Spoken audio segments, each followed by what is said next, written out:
Pour les supporters stadistes, la route des demi passait encore une fois par Tarbes face à Narbonne. Mais si le diable est de sortie, la parole est aux dames. Quel est le numéro de la poupée? 10. Delo. Comme Christophe. Selon vous, ce sera un argument important, la rentrée de Christophe aujourd'hui? Ah oui, très, très important. Pour les coups de pied, oui. Là aussi. Toute la réponse est là. Ça va quand même être serré, je dis pas qu'on va les bouffer. Ça sera serré, mais on gagnera. Je donne pas de pronostic, mais on gagnera, sûr. Côté ambiance, les Rouges et Noirs vont gagner l'avant-match des supporters. Pendant ce temps-là, les partenaires de Franck Tournaire, de maillot blanc vêtu, se préparent à conjurer le mauvais sort des quarts face à Toulouse. Déjà 2 fois battus en 1991 et 94 sur cette même pelouse tarbaise. Un match nul à domicile et une courte défaite à Narbonne cette saison. Pour le Stade Toulousain, ce quart de finale prend aussi des allures de revanche. Mais autant le dire tout de suite, cette affiche va déboucher sur un match bien peu spectaculaire. Aucune prise de risque de part et d'autre en première période. Aussi, le duel des packs occupe seul l'avant-scène. Résultat, les pénalités pleuvent et face au vent, Thomas Castaignède trouve par 2 fois la cible. Même jeu frileux côté narbonnais, les Audois insistent dans le petit périmètre, comme ici par l'intermédiaire de Franck Tournaire, sans jamais trouver la faille. Christophe Gracien également sur pénalité, mais les deux équipes dos à dos, 6 partout. Ce score ne bougera plus jusqu'à la mi-temps, malgré cette attaque classique déployée par les 3 quarts stadistes. En bout de ligne, Émile Tamac bute sur la défense narbonnaise, qui n'hésite pas à se mettre à la faute pour enrayer l'offensive. À la pause, le constat est unanime des deux côtés, personne n'a joué jusque-là. Il s'agit maintenant de venir dans leur camp. Dès qu'on est dans leur camp, on joue. Il faut produire du jeu. On ne produit pas. Et dès qu'on est chez eux, dynamiser. Dynamiser le jeu. On n'en fait pas assez, les gars. Pas assez. Pas de faute. Mais prenons des initiatives. On n'a plus rien à perdre. Jouons, jouons, jouons. Dès la reprise, les Toulousains sont les premiers à appliquer les consignes de leur entraîneur. Mais la charge de Sylvain Dispagne vient mourir à 2 mètres de l'embut narbonnais. Nouvelle faute pour une nouvelle pénalité, convertie cette fois par Christophe Delo. De leur côté, les Audois confondent vitesse et précipitation, comme sur cette folle relance tentée par Michel Marfin sous ses poteaux. Sa passe trompe tout le monde, Émile Tamac et Hugues Miorin se gênent pour exploiter ce ballon d'essai. Grâce au travail obscur produit par ses avants, Narbonne s'accroche. Les charges successives de sa 3e ligne mettent plusieurs fois en bonne position Michel Marfin pour le drop. Scénario bien rodé, à la 55e, le gaucher égalise à 9-9. Tout reste possible pour les deux camps.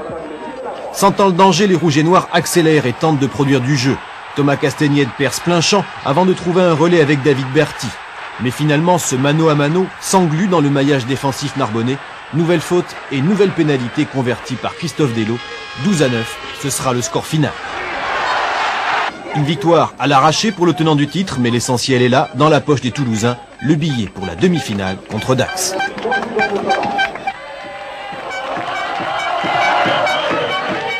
Ambiance de feria dans l'arène du Parc Lescure de Bordeaux. 2 ans après, Toulouse et Dax se retrouvent au même stade de la compétition. Confirmation ou revanche, et comme en 94, cette demi-finale tient ses promesses. Un vent favorable, Thomas Castaignède pose le ballon à 65 mètres des poteaux d'Aqua et fait mouche. Première minute, 3-0. Sur ce lancer de Soula, c'est Olivier Roumat, l'échassier des Landes, qui entame une fructueuse moisson. Autant d'offrandes pas toujours mises à profit par la charnière de l'USD. Toutefois celle-ci, suivie d'un drop de rate, permet l'égalisation. Une charge de Richard Dourte sur Émile Tamac en extension. Et c'est Christophe Delo qui redonne l'avantage à ses couleurs. Pourtant, Dax conquérant prive les Toulousains de ballon. Dax dynamise même le jeu et enchaîne autour de Bérec, Magne et Pelouse. Mais déjà les stadistes offrent une belle leçon de réalisme et d'efficacité. Le pressing défensif, premier atout des partenaires d'Émile Tamac. Cette interception et ce contre sur 80 mètres leur donne de l'air au score avant la pause. Les maîtres de la Garonne ou l'art de s'adapter. Sous un autre angle, le plaquage de Soula qui gêne Christophe Reit. Puis le flair de Philippe Carbonneau qui garde toute sa lucidité pour ajuster sa passe vers son capitaine. À Auckland, à Durban ou à Bordeaux, sur ce genre d'action, Milou est inarrêtable.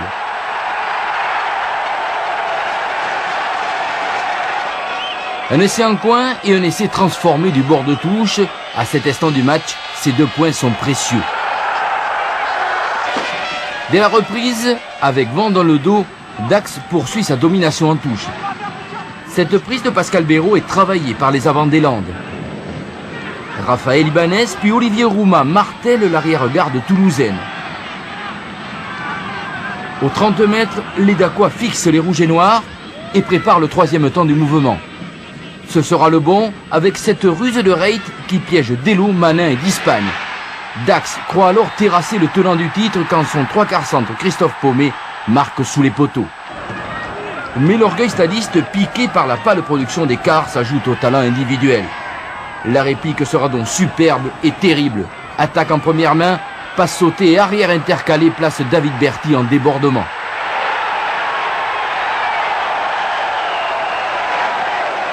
Vue du sol, toute la maîtrise toulousaine avec une mêlée puissante qui offre des possibilités aux attaquants. Quand l'action se déploie, le geste est sûr, précis, un ballon joué au millimètre. Notez qu'aucun joueur de Dax n'effleure le maillot rouge et noir. Avec la botte de Delo, auteur des 18 points sur la pelouse bordelaise, le Stade Toulousain mène 26-13. Suit aussitôt le coup de grâce et toujours sur un ballon joué à partir d'une mêlée. Une combinaison made in Toulouse où l'un ou l'autre ailier perce au ras. Là, c'est Émile Tamac qui signe ce coup gagnant. Dispagne et Casalbou pour une 89 au départ. Le demi-mêlée brouille les pistes et serre à l'intérieur Tamac. Richard Dourte mise au sol par 2 esquives. Le capitaine toulousain s'offre un sacré doublé. Comme en 94, c'est Dax qui conclut la marque par un essai de Fabien Pelouse sur une mêlée enfoncée. Un essai pour l'honneur car Toulouse, vainqueur 36-23, s'ouvre les portes d'un 3e Brennus consécutif. Portolan sait qu'il jouera sa 7e finale et Califano lui promet un 6e bouclier. La flamme stadiste depuis ses débuts en 79. Claude Portolan, c'est le gazier du pack rouge et noir et le dernier joueur en activité de la première finale de la décennie. Celle de 85, celle qui couronne la méthode toulousaine. Ce soir-là, le jeune pilier venu d'Haute-Rive appose sa griffe. Moins de spectacles l'année suivante contre Agen, mais l'affrontement tourne à l'avantage de notre homme qui partage le tour d'honneur avec son frère Gérard. 89, Toulouse retrouve Toulon et dans le sillage de Lahir, son entraîneur d'aujourd'hui, Porto triple la mise avant de prendre du recul. Une semi-retraite de courte durée. Nous sommes allés le chercher parce qu'on pensait qu'on avait besoin d'une assise au niveau de la conquête pour conquérir enfin un titre. Et il nous a permis en 94 d'avoir ce titre, il nous l'a permis en 95.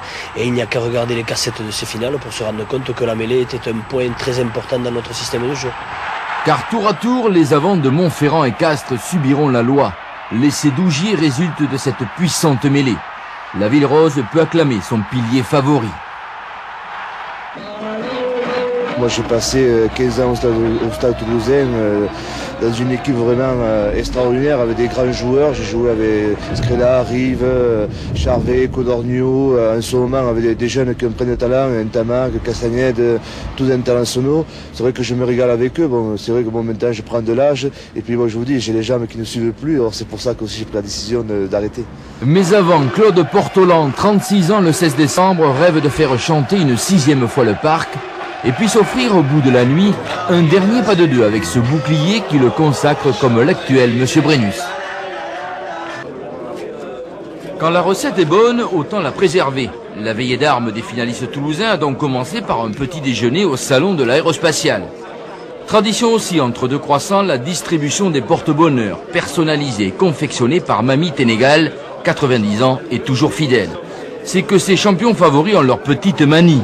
Sur le couloir aérien du parc, on ne change pas une équipe qui gagne. Et je sais qu'ils aiment beaucoup cet avion, ils ont beaucoup apprécié pour aller à Cardiff. Et pour eux, je crois qu'ils, comme ils sont un petit peu superstitieux, je crois que c'est l'avion qu'ils aiment bien. Claude, vous qui connaissez bien la route du parc, vous allez piloter un peu? Je sais pas, c'était raisonné, il va me laisser, mais il m'a dit que je rentre pas dans le siège. Alors il vaut mieux que je reste derrière, on ne sait jamais. Et après le décollage, preuve à l'appui, Claude Portolan n'accédera pas au poste de pilotage, juste un fauteuil en cabine pour Monsieur Brennus. Une cabine où l'on découvre le nouveau look de Cester, mais c'est le sommeil qui fait des ravages.